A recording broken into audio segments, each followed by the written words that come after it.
You are welcome once again to our discussion on overcoming generation curses. Discussion 100.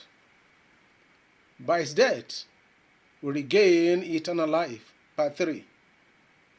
It's understandable through the holiness, righteousness, love, and justice of God that by the time Christ carry our nature and use it to carry all our burdens, at that moment the burden that he carry on his body irritate God and stinking, which make Christ at certain time shouted and asked, why has the Father forsaken him? Matthew chapter 26 verse 46. Did God actually neglect Christ? No. God only closed his eyes to him and allowed him to fulfill the purpose of his incarnation. And any intervention of God at that critical time will abort all the process that has already been in place from the beginning, and the plan of salvation should have been defeated.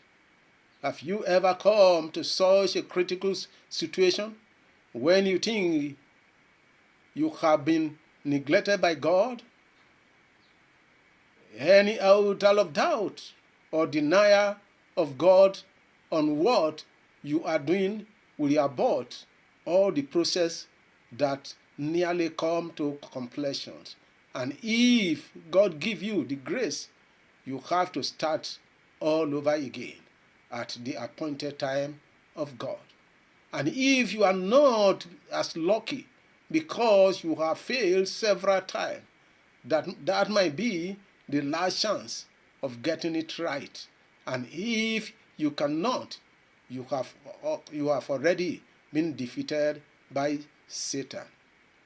This terrible desperation normally comes at the tail end of trial, and the body now taking its cost.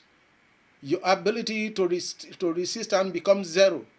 You can only make it at this point by giving in to Christ. Otherwise, you will fail.